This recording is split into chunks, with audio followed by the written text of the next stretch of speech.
Good morning. आज हम बात करेंगे एंजाइटी की और कैसे एंजाइटी वेट गेन करवाती है और इससे कैसे निपटा जा सकता है। सबसे पहले जानते हैं कि एंजाइटी क्या होती है। Anxiety is actually a feeling. यह एक भावना होती है, एक फीलिंग होती है where you feel like a feeling of uneasiness और वरी और फियर और समटाइम्स ड्रेड। यह फीलिंग नॉर्मल लाइफ में कभी कभी तो सभी के साथ देखी जा सकती है। जैसे कभी हमें फैमिली रिलेटेड कोई टेंशन हो जाती है तो हम एंग्शियस हो जाते हैं, या हमें कभी करियर रिलेटेड हो जाती है, कभी हेल्थ रिलेटेड हो जाती है, कभी स्कूल रिलेटेड कोई प्रॉब्लम होती है और एनीथिंग। तो यह एंजाइटी एक नॉर्मल लाइफ का पार्ट होती है जब तक कि ये कभी कभी होती है। लेकिन यही एंजाइटी जब आपकी लाइफ में परसिस्टेंटली बनी रहे, हमेशा बनी रहे, तो यह एक डिसऑर्डर का रूप ले लेती है, जिसके साइड इफेक्ट्स यानी कि एडवर्स इफेक्ट्स या दुष्परिणाम पूरे शरीर पे देखे जा सकते हैं।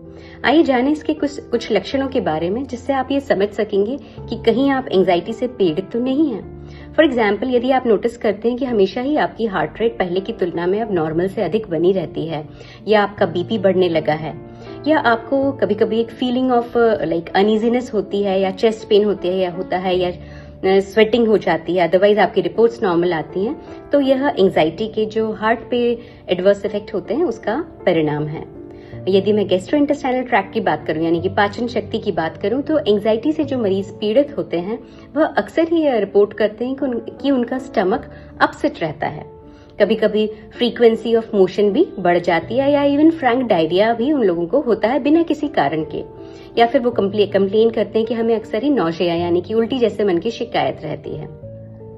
यदि मैं आपको मस्कुलर स्केलेटल सिस्टम की बात करूं, तो एंजाइटी से पीड़ित होने का लक्षण है, एक बहुत कॉमन लक्षण है कि मरीज कंप्लेन करते हैं कि पूरे टाइम ही थकान लगती है, या उन्हें फीलिंग ऑफ फटीग फील होता है, या उन्हें ऐसा लगता है कि शरीर में एनर्जी नहीं है, हाथ पैरों में दर्द रहता है, कभी कभी हाथ पैरों में झुंझुनी की भी शिकायत करते हैं। यदि मैं नर्वस सिस्टम की बात करूं, तो यहाँ बात कुछ इंपॉर्टेंट है, क्योंकि ये लक्षण आपको जानने जरूरी हैं। यदि सारी रिपोर्ट नॉर्मल आने के बाद भी आपको ऐसा लगता है कि आपकी मेमोरी पुअर है या होती जा रही है, या आपको कॉन्सेंट्रेट करने में डिफिकल्टी आ रही है, या आपको ऐसा लगता है कि आपका सिर हल्का हल्का रहता है, जिसे हम लाइट हेडनेस कहते हैं या डिजीनेस कहते हैं, तो ये सारे लक्षण जो है, या आपको सोने में डिफिकल्टी होती है, जैसे हम कहते हैं डिफिकल्टी इन फॉलिंग अस्लीप, है ना, सोने में डिफिकल्टी होती है, तो ये लक्षण है कहीं ना कहीं कि आप एंग्शियस रह रहे हैं। तो इस प्रकार से एंजाइटी हमारे शरीर के विभिन्न जो सिस्टम्स हैं उनको इफेक्ट करती है। ठीक इसी प्रकार एंजाइटी आज की एक बहुत बड़ी समस्या को भी परिणाम देती है, जिसे हम कहते हैं ओबेसिटी या वेट गेन, जिससे हम सभी बचना चाहते हैं, लड़ना चाहते हैं और दूर रहना चाहते हैं। तो आखिर कैसे एंजाइटी वेट गेन करती है, आइए जानें।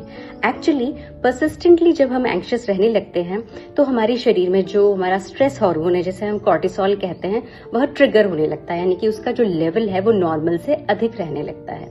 यदि हमारे स्ट्रेस हार्मोन का लेवल नॉर्मल से अधिक रहेगा, तो हमें अक्सर ही ज्यादा भूख लगेगी और हमारी क्रेविंग होगी कि हम कुछ हाई एनर्जी, शुगरी या हाई फैटी फूड खाएं।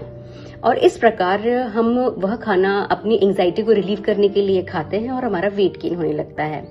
आपको इस बात को पहचानना होगा कि कभी कभी यह लोग इस ईटिंग बिहेवियर को, जिसे हम unhealthy type of eating behaviour कहते हैं, जिसमें high calorie, sugary, high fatty food जो है वो खा के लोगों को रिलीफ मिलता है एंजाइटी से, लोग इसे अपनी ढाल बना लेते हैं एंजाइटी से फाइट करने की। यानी कि सबकॉन्शियस लेवल पर लोगों को ऐसा लगता है कि जब कभी ऐसी सिचुएशन आती है कि जब वो ऐसा कुछ खा लेते हैं, सपोज रेडी टू ईट जो पैक्ड फूड आइटम्स होते हैं, सब जैसे चिप्स हो गया, या बिस्किट्स हो गए, कुकीज हो गई, या पेस्ट्री हो गई, तो तुरंत ही वो फील करते हैं कि उनका जो एंजाइटी का जो एपिसोड आया था वह शांत हो गया है। इस प्रकार धीरे धीरे इस टाइप की ईटिंग हैबिट्स जो एंजाइटी प्रमोट करती है, उसे करने से वेट गेन होने लगता है। साथ ही में जो एंजाइटी के परसिस्टेंट एंजाइटी के पेशेंट्स होते हैं, उनमें क्योंकि लैक ऑफ एनर्जी रहती है, तो उन्हें एक्सरसाइज करने का मन नहीं करता है, उनकी फिजिकल एक्टिविटी नेचुरली अपने आप ही कम होने लगती है। इससे भी कैलोरी कम बर्न होती है और वेट गेन होता है। यानी कि साधारण शब्दों में अगर हम समझें, तो एंजाइटी हमें वेट गेन करने के लिए हमारे अनहेल्दी फूड आइटम्स को खाने की हमारी टेंडेंसी को बढ़ाती है, और कैलोरीज बर्न करने वाली जो हमारी टेंडेंसी है फिजिकल एक्टिविटी, उसको कम करती है। तो फाइनली ये इस तरीके से वेट गेन और उसकी कॉम्प्लिकेशन को रिजल्ट करने लगती है। तो आइए देखें आखिर कैसे हम इस एंजाइटी को कंट्रोल कर सकते हैं, अपने जीवन में आने से रोक सकते हैं, और यदि आ गई है तो उसे निकाल सकते हैं। बहुत सिंपल इसके तरीके हैं। इसे हम कहते हैं रिलैक्सेशन टेक्निक्स। रिलैक्सेशन टेक्निक्स में सबसे इंपॉर्टेंट रोल है डीप ब्रीदिंग का। Why deep breathing? Deep breathing actually मतलब गहरी गहरी सांसें लेना, क्योंकि एंजाइटी के मरीज अक्सर ही रिपोर्ट करते हैं कि उनकी ब्रीदिंग बहुत ही शॉर्ट, उन्हें बहुत ही ऐसा लगता है सांस नहीं आ रही है, जैसे हम शॉर्टनेस ऑफ ब्रेथ कहते हैं। या वो कंप्लेन करते हैं कि उनकी ब्रीदिंग काफी रैपिड है एंड शैलो है, कभी कभी चोकिंग की भी कंप्लेन करते हैं एपिसोड्स के दौरान।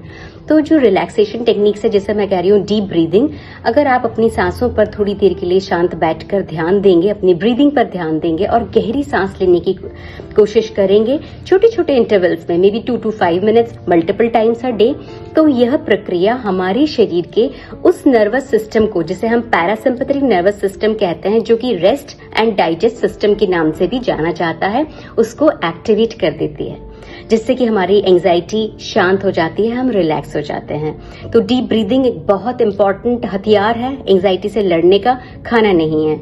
दूसरा, हम योगा, मेडिटेशन, ये सारी चीजें अपनी डेली रूटीन में प्रैक्टिस करें, इससे भी हम एंजाइटी से बच सकते हैं। और इसके साथ में यदि हम nutritionally plant based whole food खाते हैं तो बैलेंस डाइट हमारी हमेशा मदद करेगी। अगर हम एक्सरसाइज करने की कोशिश करेंगे, specially during the episodes of anxiety, तो इसका बहुत अच्छा रोल है इमीडिएटली एंजाइटी के एपिसोड को टर्मिनेट करने में और आपको अच्छी नींद दिलाने में। तो इस प्रकार इन छोटी छोटी बातों का ध्यान रखकर आज की इस लाइफ में, जहाँ की समय के साथ चलना या टिके रहना अपने आप में एक बहुत बड़ा चैलेंज है, कहीं हम एंजाइटी के शिकार न बन जाएं, इसके लिए हमें कॉन्शियसली अवेयर रहना पड़ेगा। और ये डीप रिलैक्सेशन की टेक्निक्स अपनी डेली लाइफ में हमें इन्वॉल्व करनी चाहिए और करनी पड़ेंगी, ताकि हम अब वेट गेन ना करें। धन्यवाद।